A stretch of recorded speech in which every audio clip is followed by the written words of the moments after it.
Dios los bendiga, hermanos. Amén. Vamos a continuar con este tema tan interesante como el no acepte sustitutos. En la clase pasada vimos ya algo de la primera parte y estamos estudiando el no acepte ninguna otra luz. Vimos la parte que corresponde a la luz de la verdad. Y ahora vamos a continuar con las tinieblas del error. Cuando hablamos de las tinieblas del error, siempre siguiendo este tema de no acepte ninguna otra luz, si bien hubo algunos dirigentes, algunos de los dirigentes quienes Cristo les hizo buena impresión, no sucedió así con la mayoría de ellos, pues estos dirigentes creían que los iluminados eran ellos y no él. Vamos a seguir estudiando en Juan capítulo 8, vamos a estar yendo y viniendo desde los versos 12 hasta el 59. Entonces, estos dirigentes creían que los iluminados eran ellos y no el Señor Jesucristo. Se consideraban la fuente de luz y del entendimiento, y debido a esta situación, bueno, Jesús les enfureció aún más al decirles que no tenían ni conocimiento ni tenían entendimiento. Miren lo que dice el verso 14 y el verso 43.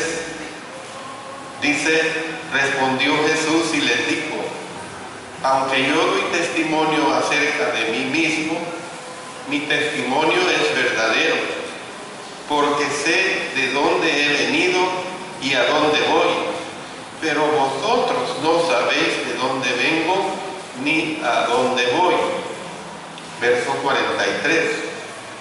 ¿Por qué no entendéis mi lenguaje? Porque no podéis escuchar mi palabra. En el capítulo se recogen muchos ejemplos de la incapacidad de ellos para entender. Por ejemplo, cuando Cristo habló de su Padre, en el verso 18, noten lo que allí está diciendo: yo soy el que doy testimonio de mí mismo, y el Padre que me envió da testimonio de mí. Ellos no entendieron que se refería a su Padre celestial. ¿Por qué?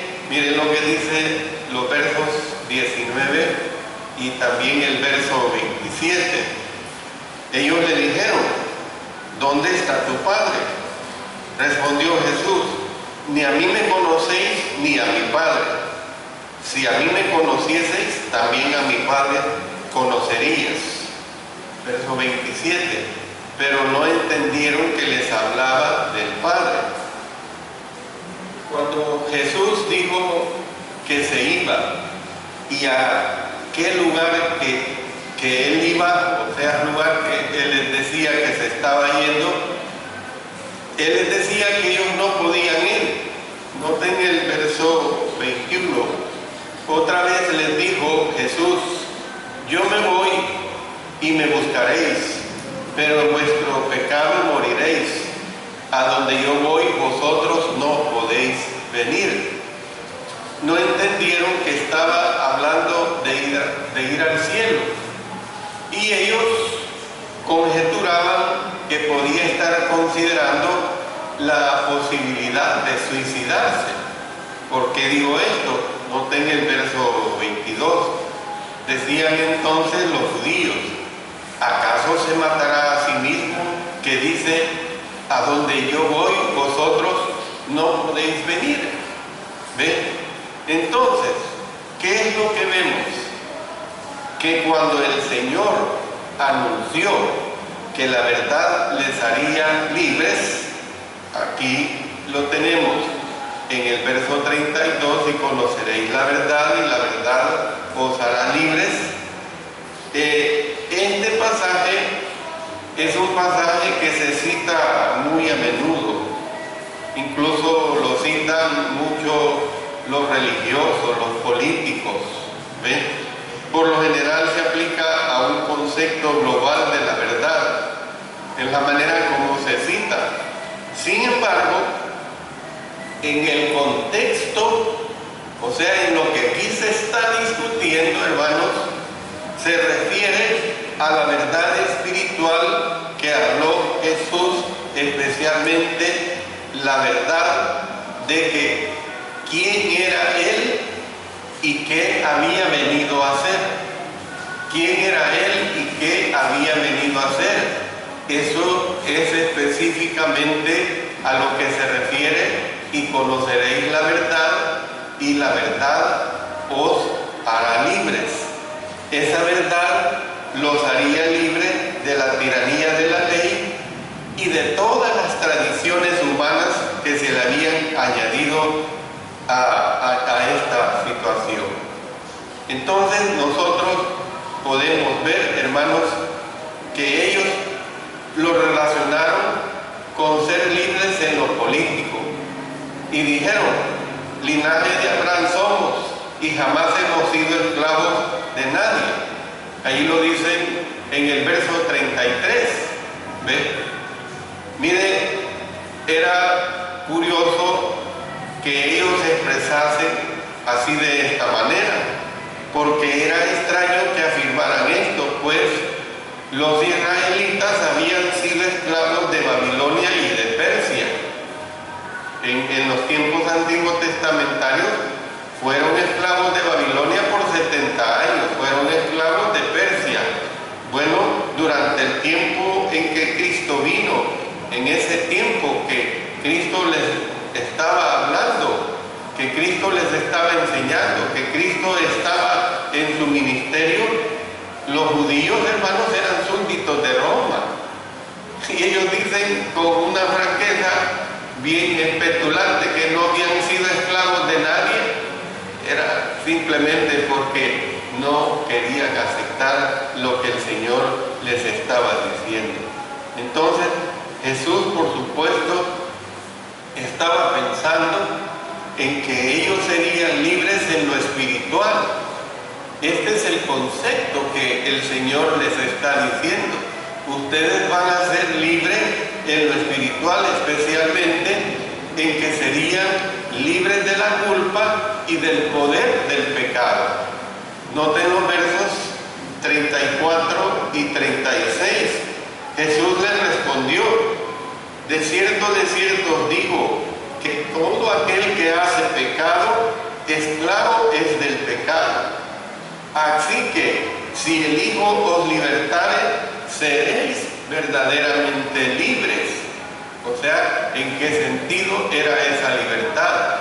Era una libertad del pecado. Según creían ellos, lo que importaba era ser descendiente de Abraham.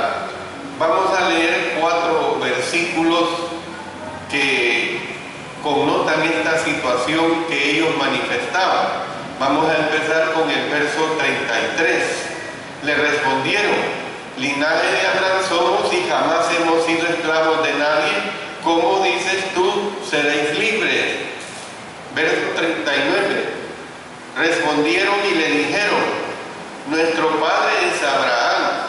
Jesús les dijo: si fueseis hijos de Abraham, las obras de Abraham haríais. Verso 53. ¿Eres tú acaso mayor que nuestro padre Abraham, el cual murió? Y los profetas murieron. ¿Quién te haces a ti mismo?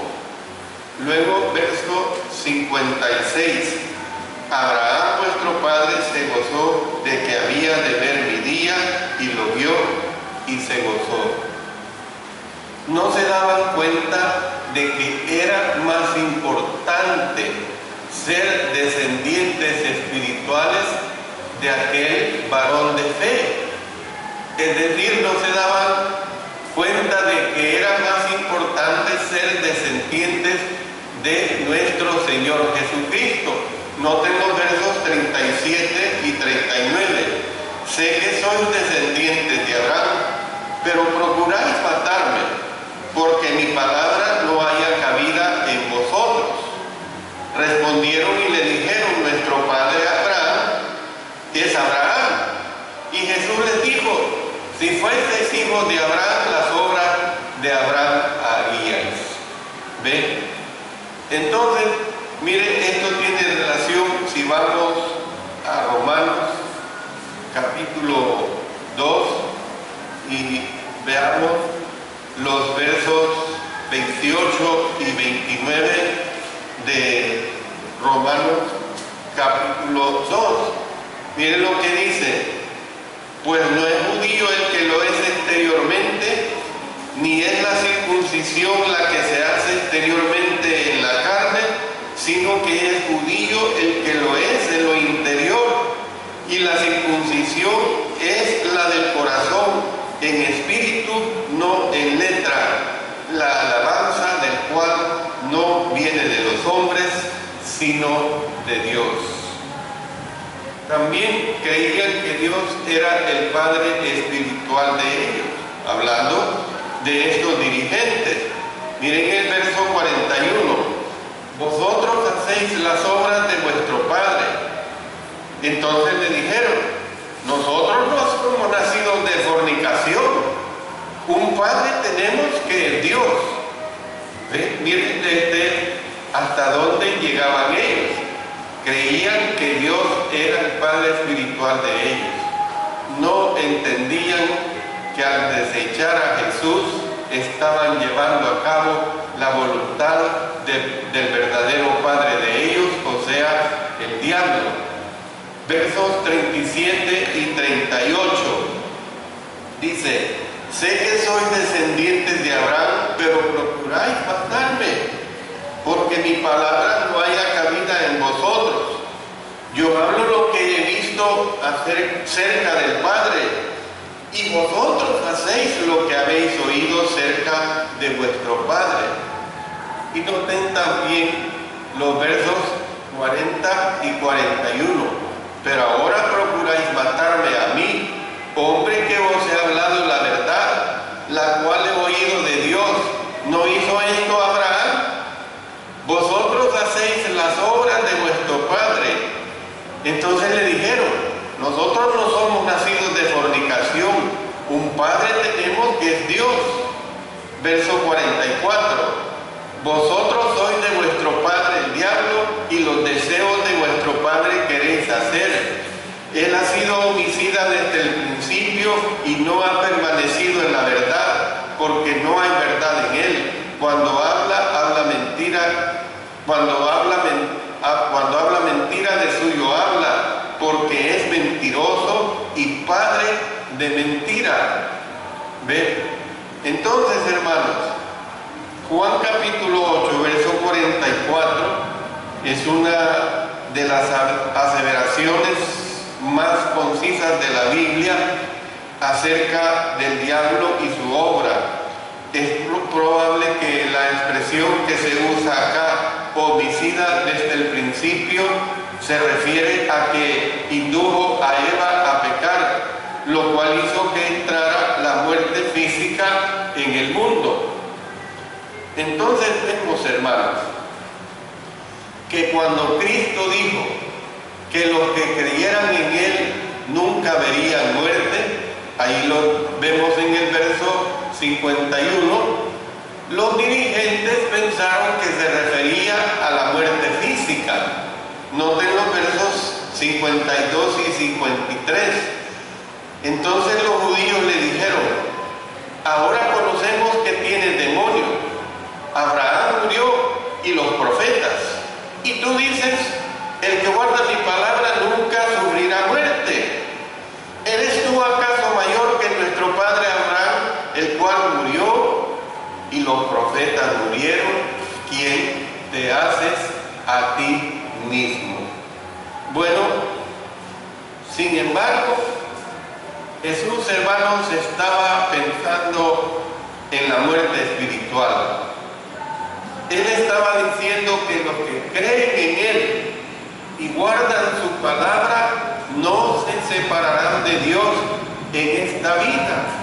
O sea, la muerte espiritual. Miren lo que dice el apóstol Pablo en Efesios capítulo 2, versículo 1. Y Él os dio vida a vosotros cuando estabais muertos en vuestros delitos y pecados. Y si vamos a 1 Timoteo capítulo 5 y el versículo 6, hablando de las mujeres, miren lo que dice: pero la que se entrega a los placeres viviendo está muerta. Miren que claro, viviendo está muerta. ¿Cómo es eso de estar vivo y estar muerto? Porque se refiere, hermanos, a la muerte espiritual completamente.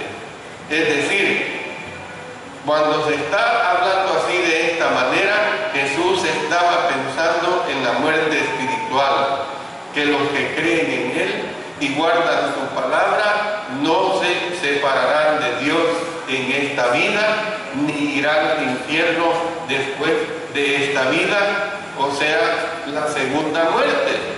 Miren lo que dice Apocalipsis capítulo 20 y el versículo 14. Leamos para entender esta situación más claramente. Y la muerte y el Hades fueron lanzados al lago de fuego. Esta es la muerte segunda. Capítulo 21 de Apocalipsis, verso 8. Pero los cobardes e incrédulos, los abominables y homicidas, los fornicarios y hechiceros, los idólatras y todos los mentirosos tendrán su parte en el lago que arde con fuego y azufre, que es la muerte segunda. Entonces, hermanos, ¿qué es lo que nosotros vemos acá? Que cuando Cristo dijo que Abraham vería su día y se gozaría de ello, ya lo hemos leído varias veces en el verso 56, ellos creyeron que estaba diciendo tonterías. Mire el verso 57, hermanos, de Juan 8. Entonces le dijeron los judíos: aún no tiene 50 años y has visto a Abraham. Mire también el verso 48. Respondieron entonces los judíos y le dijeron: ¿no decimos bien nosotros que tú eres samaritano y que tienes demonio? Luego veamos el verso 52. Entonces los judíos le dijeron: ahora conocemos que tienes demonio. Abraham murió y los profetas, y tú dices: el que guarda mi palabra nunca sufrirá muerte. Luego pasemos, hermanos, a ver en Juan capítulo 10, más adelante, el versículo 20. Juan 10:20 dice: muchos de ellos decían: demonio tiene y está fuera de sí, ¿por qué le oís? Imagínense. Entonces, lo que Jesús estaba haciendo, por supuesto, era afirmando su preexistencia. Ahí lo vemos en el versículo 58. Miren lo que dice. Jesús les dijo: de cierto digo, antes que Abraham fuese, yo soy. Antes que Abraham fuese, yo soy. Y aquí en el Evangelio de Juan lo deja bien claro en el capítulo 1, los versos 1 y 2 y el 14. En el principio era el Verbo, y el Verbo era con Dios, y el Verbo era Dios. Este era en el principio con Dios. Y aquel Verbo fue hecho carne y habló entre nosotros, y vimos su gloria, gloria como del unigénito del Padre, lleno de gracia y de verdad. Bueno, yo quiero detenerme un poquito en el verso 48. Miren lo que dice el verso 48. Respondieron entonces los judíos y le dijeron: ¿no decimos bien nosotros que tú eres samaritano y que tienes demonio? Cuando los judíos, hermanos, llamaron samaritano a Jesús, ellos no estaban necesariamente insinuando que había nacido y se había criado en Samaria, sino que el término, hermanos, era un insulto. Decir samaritano era un insulto, porque los judíos aborrecían a los samaritanos y los consideraban inferiores. En muchos lugares del mundo, hermanos, la gente usa epítetos para insultar a las personas que no les gustan. Y yo voy a poner ejemplos de esos epítetos que se usan en las naciones. Por ejemplo, cuando a nosotros se nos dice que somos guanacos. A mí, si alguien en un tono sin malicia me dice: ¿tú eres guanaco? Sí, le digo, porque es la forma como nos identifican a los salvadoreños. ¿Ve? Pero si esa persona a mí me dice: tú eres un guanaco, y yo veo su gesto, y su gesto es un gesto de insulto, a mí no me gusta que me digan guanaco. Es lo mismo aquí en toda Latinoamérica, creo, cuando nos referimos a la raza de Estados Unidos, decimos: es un gringo, y lo decimos común.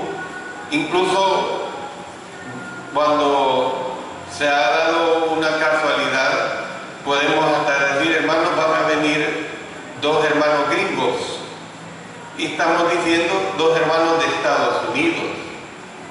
Pero si yo uso el término en una forma despectiva, en una forma de insulto, y digo: los gringos no los queremos aquí, entonces ahí va implícito un insulto. Es como cuando nos referimos a nuestros hermanos de Honduras o a los compatriotas, digo vecinos hondureños, son catrachos, los catrachos. Pero si yo uso la palabra catrachos en una forma despectiva, es ofensiva. Si digo también de los chapines, son chapines, pero si yo uso esa palabra chapines en una forma insultante, es evidente que aquello no es agradable. Y así de los nicaragüenses, chochos, de los ticos, y yo los trato como tiquillos en una forma despectiva, va a ser una ofensa. Pues hermanos, aquí se da esta situación cuando al Señor Jesús lo identificaron. No decimos bien nosotros que tú eres samaritano. Ustedes imagínense la forma despectiva como le trataron a él. Hermanos, Cristo dijo muchas cosas que sus adversarios no entendieron. Sin embargo, sí entendieron las últimas palabras que dijo en esa ocasión, y que contienen el punto principal de todo lo que había estado diciendo. De cierto digo, antes que Abraham fuese, yo soy. Verso 58. Ustedes recuerdan que cuando Dios habló a Moisés desde la zarza ardiendo, Moisés le preguntó su nombre, y le respondió Dios a Moisés: yo soy el que soy. Y dijo: así dirás a los hijos de Israel: yo soy, me envió a vosotros. Usted lo puede leer en el capítulo 3 de Éxodo. Entonces, cuando Jesús dijo: antes que Abraham fuese, yo soy, él se estaba aplicando a sí mismo uno de los nombres más reverenciados de Dios. santidad de Dios el Padre. Y hermanos, los oyentes entendieron la importancia de las palabras de nuestro Señor Jesucristo, pero el prejuicio de ellos les impedía creer. No hay cosa más dura, hermanos, para el ser humano cuando se tiene un prejuicio. Cuando se tiene un prejuicio sobre una persona, podemos oír mil cosas bonitas de esa persona, pero no las entramos como virtudes de esa persona, sino que todo lo vemos mal. Para las mentes entenebrecidas de ellos, Jesús era culpable de la blasfemia y había que darle muerte. Miren, compare este pasaje con Juan capítulo 10, versículo 31. Miren lo que dice: entonces los judíos volvieron a tomar piedras para apedrearle. Bueno, ¿cómo hicieron para tomar piedras del piso del templo? Bueno, hay varias explicaciones que se pueden dar. En primer lugar, la zona general del templo estaba llena de personas y de animales. Anteriormente Jesús había escrito en tierra sobre el piso del templo, y es probable que sobre el piso hubieran escorias dejadas por el tráfico de animales y por el tráfico de las personas. En segundo lugar, Herodes había comenzado a reconstruir el templo en el año 20 antes de Cristo, y el proceso todavía se estaba llevando a cabo. Entonces, todo sitio en el que se lleva a cabo una construcción está lleno de escombros, está lleno de piedras, pues. En tercer lugar, los dirigentes pudieron haber venido preparados con sus manos y vestiduras llenas de piedra. ¿Por qué, hermano? Porque era común el lapidar a una persona que violaba la ley. Ustedes recuerdan que a aquella mujer que fue sorprendida en adulterio, que el Señor mismo le dice: el que esté libre de pecado, que lance la primera piedra. Era costumbre de ellos andar las piedras, sobre todo si querían condenar a alguien, porque la ley les permitía apedrear. Entonces, esta situación es bien clara acá. Tomaron entonces piedras para arrojárselas, pero Jesús se escondió y salió del templo. Tal vez, hermanos, se introdujo entre la multitud y fue rodeado rápidamente por amigos. En todo caso, fue protegido una vez más por la providencia de Dios. Yo no sé si usted cree en la providencia de Dios, hermano. Yo sí creo firme y fuertemente en la providencia de Dios. ¿Cómo actúa la providencia de Dios, hermano? En una forma inexplicable. Nos vemos en un apuro y de repente hay una solución, sobre todo en un apuro, en un camino, en un vehículo o como sea, en circunstancias difíciles, y de repente vemos la salida.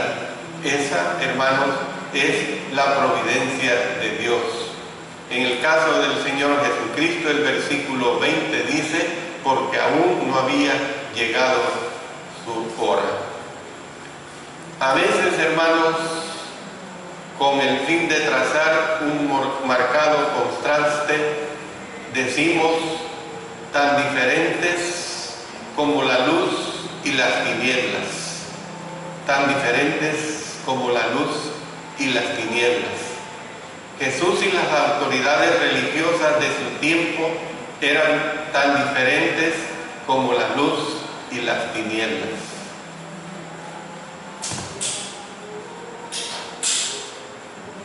Ustedes pueden notar, ahorita tenemos tinieblas, ahorita hay tinieblas, ahorita no nos vemos. la luz volverá y entonces las tinieblas terminan, las tinieblas se acaban, hermanos. ¿Ven? Entonces, hermanos, tenemos que entender, pongamos la luz otra vez. ¿Ven?